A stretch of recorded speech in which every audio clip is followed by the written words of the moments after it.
We continue now at the top of Daf Yomi Gemara Meseches Zevachim. This is Zevachim Daf 5b. On the previous Amud, the Gemara was discussing the Tanakama's opinion in the Mishnah. The Tanakama in the Mishnah says that by all karbanos except for carbon chatos and carbon pesach, if it's shalol lishma, we say that the carbon is kosher, but it does not fulfill the obligation of the owner. And the Gemara is in the middle of deriving this by a carbon asham, and the Gemara learns it from Ola, Shlamim, and now Toda as well, and Mala Toda, but the Gemara says if you're going to include Toda as one of the sources, again, we're trying to make a Tzad HaShava, find the common denominator between Ola, Shlamim, and Toda, but what's unique about Toda is, Shekain Tu'una Lechem, that bread is required along with a carbon Toda, and the Gemara says, Ola u'shlamim yochichu, Ola and shlamim can prove the other way, there's no bread over there. V'chazar hadin, and again we go back and forth, lo roizeh karoizeh, v'lo roizeh karoizeh, this one is not like this one, and that one is not like this one, meaning Ola and shlamim and Toda, they all have something unique, but none of those unique characteristics are the same across all three of them, and so therefore, if you're going to say lo roizeh karoizeh, v'lo roizeh karoizeh, hatzad hashava shabahen, the common denominator among them is shein kodshim, that they are karbanos v'shachtan shalo lishman kosher, and when he slaughters them shalo lishman, they are kosher ve'eno maratza, but they do not fulfill the obligation of the owner. Afani avi asham, so too I include the carbon asham shu kodesh, that's a carbon, v'shachtu shalo lishmo kosher ve'eno maratza, and if one slaughters it shalo lishmo, it will be kosher, but it will not be maratza, it will not fulfill the obligation of the owner. But the Gemara says still you can't really learn from Shlamim and Ola and Toda because Mala Atzad HaShava Shebehen, because there's a different common denominator, Shein Boyin bin Neder Uven Nedava, that all of these karbonos can be brought as a Neder or as a Nedava, and so therefore if that is the case, that's not true by a carbon asham, which is not brought as Neder or Nedava. And so the Gemara continues, Elo Amar Rava, rather Rava says, and some have the Girsa here, Elo Amar Kra, rather the Pasuk says, Zos HaTorah, the Pasuk says Zos HaTorah, which compares all of the karbonos to one another, Hikishu HaKasav L'Shlamim, and therefore the Pasuk is comparing it to Shlamim, Ma Shlamim, Shein Kodshim, V'shachtan, Shalo L'Shman Ksherim, Ve'in Meratzin, just like by carbon Shlamim, it's a carbon, and if you shech it Shalo L'Shma, it's kosher, but it will not fulfill the obligation of the owner. Af Ani Avi Asham, Shu Kodesh, so too the same thing is true by a carbon asham. Again, an asham is a carbon. It's going to be kosher, not meratza, if it's shalol lishma. And the Gemara continues, my chazes to ikshas l'shlamim, akish l'chatos. But if you're going to say that all the karbonos are compared to one another in this pasuk, why say to compare it to carbon shlamim, compare it to a carbon chatos? Again, according to the Tanakama Mishnah, chatos is an exception and is completely disqualified. So let's say the asham is like the chatos and completely disqualified. And to that the Gemara says, hamiyet rachmana osa. This was a drasha brought in the previous Amud. It says osa by chatos. Only the chatos is puzzle, but not other karbonos, and so therefore we understand to compare to shlamim and not to compare to the carbon chatos. And the Gemara continues, Yosef, Rav Huna, Rav Nachman, V'Yosef, Rav Sheshas Gabayu. Rav Huna and Rav Nachman were sitting, and Rav Sheshas was sitting by them. V'Yosvi v'Kamri, they were sitting, and they were saying as follows. Kasha leila Reish Lakish Asham. On the previous Amud, Reish Lakish, his whole difficulty was, according to the Tanakama, by a carbon Asham.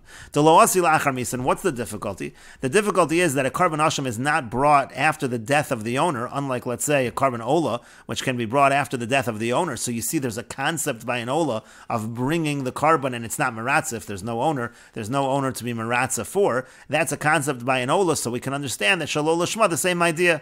You bring the carbon ola, it's kosher as a carbon, but it's not maratza, it will not fulfill the obligation of the owner. But the difficulty that Reish Lakish had was by a carbon asham, because a carbon asham is not brought la'achar misa, and so therefore the carbon asham, you shouldn't have this concept of bringing the carbon, but it's not maratza. And so the Gemara says, one second, with that difficulty, Leimolei Rebbe Lazar, why didn't Rebbe Lazar respond, Asham Nami Osi Lachar Misa, that it's not true. An Asham actually can be brought after the death of the owner.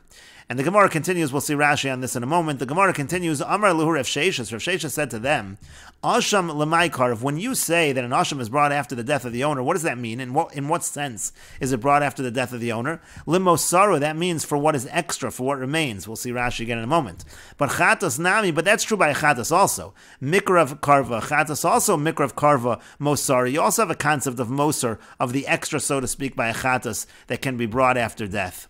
And chatas afagav de karva mosra miet rachmanahu. But the Gemara then says, but a chatas, even though that's true that the carbon chatas is in some sense brought lachar misa, mosara is brought lachar misa, but there you have an exclusion. It says the word hu, and so therefore what we can say is as follows: by the chatas where we have an exclusion, it's totally disqualified, it's totally puzzle. But by the asham, it really is sort of brought lachar misa, and you don't have the word hu, and therefore it is not completely disqualified. And Rashi explains, Kasha leila Reish Lakish, Asham mishum de loasi lachar misa, leimo le Rebbe Lazar, Asham nami, asi lachar misa. Why doesn't Rebbe Lazar respond to Reish Lakish that an Asham is brought lachar misa? Sha'asham shemesu ba'olav, because if you have a carbon Asham, that the owner dies, roa, so then what ends up happening is you leave it to graze, it develops a blemish, you redeem it. V'dam of nofel and l'ketz ha-mizbeach, and the money actually is used for karbonos on the mizbeach. In the summertime, they would have karbonolas on the mizbeach, so the mizbeach would never be empty, and so therefore you do have a concept of Asham lachar misa in that sense, and that's what it means lemosaro. It means shadam of noflin lenadava. The money is used for nadava kedefarishis, as we just explained. But then the Gemara said, well, if by that logic, chatos nami, by chatos also you have a concept of mosaro. Why is there mosaro? Because mosaro and nadava, you also have mosaro that's nadava there, and the example would be as follows: could go in hifresh shtei chatos loachrayas. Let's say a person separated two carbon chatases, and he did that in order to fulfill the obligation, he has to bring a carbon chatas. So mischaper biachas mehan, what he can do is he does the kapara with one of them, v'ashniya tira, and then the second one, which he doesn't end up needing, he just lets it graze. V'ahi kreiv alachar misas bailam, and that one actually can be offered even after the death of the owner. Shari nischaper b'chavert, because the owner already had a kapara with the other one, b'chayev, while he was alive. V'ein zu chatas shemesu bala, that's not called a chatas which the owner died, that you have to allow that animal to die. Alma asya chatas lachar misa. So you see that you do have a chatas lachar misa. There's a possibility of it. That would also be an example of mosaro. V'afilu achi psula, nevertheless, it's disqualified. Shalol lishma, it's totally disqualified. V'yasham nami lifsol, and so therefore the yasham also should be disqualified completely because it should be no different than the chatas. The Gemara then said, well, by the chatas miet rachmana hu. It says the word hu over there. Besoyer nasi ksib b'shchitaso v'shachat oso b'makom asher yishchat esaola lefnei Hashem chatas hu. It says again the term chatas hu. Sheishchetenu l'shem chatas, which implies you have to slaughter it as a chatas lishma. V'yimlav pasal, and if not, it's disqualified. The hu mashma, because the word hu implies, and it's understood as b'havayaso yehei, that it has to be as is. In b'havayaso yehei kosher v'imlav pasal. If you deviate from as is, meaning again it's not done lishma, so then it's going to be disqualified. And we know yalfin on psul the chatas. That's actually where we learn out that the chatas is disqualified. L'kamon b'pirkin later on in our parak. And so right now the Gemara is saying from the word hu you understand that a chatas is disqualified. And again, that would not be true by a carbon asham. But the Gemara continues and asks, Asham nami, by the Asham also, ksiv behu, it also says the word hu by Asham, so the same exclusion you just had by Chatas, doesn't that apply by Karban Asham?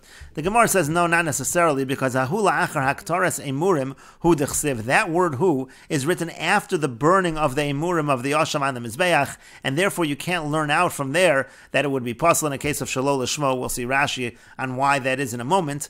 In any case, the Gemara continues, Kedetanya, as we learned in a Braisa, Aval Asham lo nemar bohu. By Asham, it doesn't really say who, because it only says it after the burning of the emurin, and v'hu atzmo im lo hiktiru emurin kosher. By an Asham, even if you didn't burn the emurim, it actually is still kosher. And Rashi explains, Asham nami ksiv bei Asham hu. By the Asham also it says the word hu. Betzav esaron v'ktira hamizbeach ishe l'Hashem Asham hu. It says the word Asham hu. Bizmanchu l'shem Asham kosher v'imla pasal. Why don't we make the same drasha? If it's l'shem Asham, if it's l'shmo, so then it's kosher, and if not, it's pasal.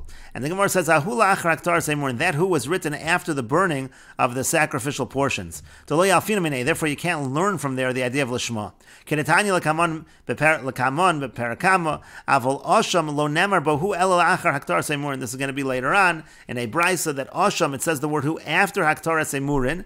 Veleko lememer b'haktara demi boy lishmo. And the point over here is by haktara, at that stage when you're burning the sacrificial portions of the carbon, at that stage you can't talk over there about a requirement of lishma la'akev, that it would be required to atzmo shelo huktur emurin kosher, because you don't even really need the haktar seymurim. It's still kosher even without the haktar seymurim. Dein kapara el bedam, because the real atonement is through the blood. And Rashi continues and points out, V'yaf agav dechsib b'asham kodesh kadashim hu. Now, even though it says who also by Asham in a different place, it says kodesh kadashim hu, but that's kodem shchita lo yafin. I mean, that was written before the slaughtering of the animal. The lo mashma l'shmo, but before the slaughtering of the animal also it's not understood to mean a requirement of l'shmo. Elika shekasav hu im shem hakarbon. The only time you're going to really learn l'shma is when it's written with the name of the carbon. Could go in chatasu, like if it says chatasu, or Ashamu, it says Ashamu. It has to be written by one of the avodos of the blood, and so therefore these who's don't really count. And the Gemara continues and asks, V'yelahu lamali, but if this who is not to teach us Lishma, so what is this who for? And the Gemara says it's L'chid Rav Huna Amar Rav, it's for the teaching of Rav Huna, that Rav Huna said that Rav said, the Amar Rav Huna Amar Rav, because Rav Huna said that Rav said, Asham shenitik l're'eh v'shachtu stam kosher. If you have a carbon asham that went to graze, and then you slaughtered its stam, it is kosher, and nitak in lo nitak lo, if it is left to graze, we'll see what that means in Rashi in a moment, then yes, it is kosher if you slaughter its stam, but otherwise not. And my time, what's the reason? Amar krahu, that's what we learn from who, the pasuk says who, bahava yasu yehei, that it has to be in its same status. And Rashi explains, shenitik l'riyah, shemesu bal, of the case over here is, let's say you have, again, a carbon asham that, let's say, the owners died, or shenitzchapru b'acher, or the owners already got a kapara with a different animal, v'nitak midin asham, and therefore it's uprooted from bringing an asham l'riyah to graze, which means she'amru lo bezdin, that Bezdin said to him, hotzio v'yira, just take it out and let it graze. V'shachtu stam, and then they slaughtered its stam, kosher liola, it's kosher as an ola, hoel v'sofa l'keitzam mizbeach shula, because since in the end, really, that's what it's going to be for. It's going to be for the summertime mizbeach, which is an ola. That's when they used to bring carbon ola so that the mizbeach would not be bottled, the mizbeach would not be empty. And nitakin, and again, if it's the miyakar shem asham minei, if it's uprooted, the name of the asham from it, mishanimser laro, when it's given over to the shepherd, the kastame liola, and so then we assume it to be an ola, then we would say that it's good as an ola. But lo nitak lo v'stame liola, but if it's not uprooted from being an asham, then we don't assume it's an ola. The amar kra asham hu b'hava yaso yehei. That's what we learn from the word hu. Again, it has to remain as an asham. And the Gemara continues, Yosvi Rav Nachman v'Rav Sheshes v'Yosef Rav Ada bar Masna gabayhu. Rav Nachman and Rav Sheshes were sitting, and Rav Ada bar Masna was sitting by them. V'Yasvi v'Ka'amrin, they were sitting, and they were saying as follows: Hadakamer Rabbi Elazar, that which Rabbi Elazar says, Matzinu bevoin lachar misa shein kasherin, that we find that the animals that are brought after death, that they're kosher, ve'ein meratzin, and they're not meratzah, they don't fulfill the obligations of the owner. Let's say you bring up, for example, a carbon ola after the death of the owner, so it's kosher, but it's not meratzah, and so that was one of the arguments that was made on the previous Amud. Rebbe Elazar responded to Reish Lakish and he said, you know why it is that when you have a carbon, again with the exception of the Chatas and the carbon Pesach, which are always puzzle, completely puzzle, with the exception of that, when you have a carbon like an Ola, the reason why Shalol Lishmo, it's kosher but it's not Meratzah, why is that? Because that's true Lachar Misa as well. You bring the Ola Lachar Misa, it's kosher and it's not Meratzah. So to that argument, Leim Olei Reish Lakish, why didn't Reish Lakish respond to him as follows? Hanu Nami Laisu Velirtzu, let's say a carbon Ola also after death, maybe it should be Meratzah. Who says that it's not Meratzah? Rashi says it means to say it's Meratzah for the Yorshim. Maybe it's going to fulfill some obligation of the Yorshim of the heirs. The Gemara continues, Amar Lahen, Rav Ada bar Masna. Rav Ada bar Masna said to them, what does that even mean? Yoledis. Let's say, for example, you have the carbon ola of a Yoledis, a woman who gave birth. Imhi Yolda Bonem Yoldu, if she gave birth, did her children give birth? What kind of obligation exactly is being fulfilled? Maskefla Ravasi. Ravasi asks on this, it's not true. We can come up with something, with some kind of ritzui. Because Uman Leimolon, who says to us, Diika Kama Asegaba, maybe let's say she has several violations of positive commandments, this Yoledis. So maybe Lomas Chaper, who's to say that that's not an atonement? She's bringing this carbanola. In general, a carbanola is mechaper on violations of aseis and violations of los asei shenitak lasei. And so therefore, who says maybe she has some aseis by her? Who's to say that's not a kapara for that? V'kevan dichiika kama asei gaba mechaper. And if that's the case, that if she has several aseis by her, that this is a kapara, so your shehanami mechaper, maybe for her heirs also, when they bring the carbon, it will be a kapara. So who's to say that it's not meratzah? But the Gemara continues and asks, Lememra, but does that mean to say, Dekanya Lahu, that then the Yorshim, they really acquire this carbon? Rashi explains, Lememra Dekani Lahu Yorshim Bemas carbon Avihan. Does this mean to say that the heirs acquire the animal of the carbon of their father, to Kaparach, to Chapra alive? Because if you're saying that it should be a kapara, let's say again for the Aseis in this case, then there would seem to be some acquisition of the carbon by the heirs, by the Yorshim. Is that really true? But that can't be true. V'amar Rabbi Yochanan, but Rabbi Yochanan said, Hiniach mincha. Let's say somebody leaves over a carbon mincha to two of his sons, v'meis, and he dies. Kareva, that mincha is offered. Ve'ein bo shutfas, but it's not a problem of partnership. Partnership is a problem when it comes to a carbon mincha. V'isal gadai tzachkanyilu. Now, if you think that they acquired it, the two sons acquired it, so nefesh amar achmona. So it says nefesh, and nefesh is the source that there's a problem of partnership. But apparently, there's no problem of partnership. That would show that they do not inherit it. Rashi explains, Ein ba mishum shutvis, there's not an issue of shutvis. Da'amrinan b'hamenochas v'anesachim, we say in Meseches menachas, hakol ba b'shutvis, everything can be brought in partnership. Lo chilek ha'kosav ela mincha, except by mincha, shenemar bo nefesh, where it says nefesh. Hachi garsina nefesh amar achmon, it says nefesh, v'nefesh ki sakriv karba mincha. And so therefore, again, it would seem to be that they're not acquiring, the Yarshim are not acquiring the carbon. But the Gemara continues and asks, v'lo kanya lahu, but do you think they're not acquiring? I can bring a proof the other way. V'amar Rabbi Yochanan, but Rabbi Yochanan said, let's say somebody leaves an animal to his two sons, and he dies. It says that the animal can be offered and there is no tamura. Tamura again means, let's say a person says that he wants to exchange this animal for another animal. The halach is that the animal, the new animal, the substitute animal, that is a carbon, and the original animal remains a carbon. But here there's no din of tamura in this case of the two sons. So now there, if you're going to say correctly that they do inherit, that would make sense that there's no tamura. That would make sense there's no tamura to have a little kashutfin, because they'd be partners. By partners, there's no tamura.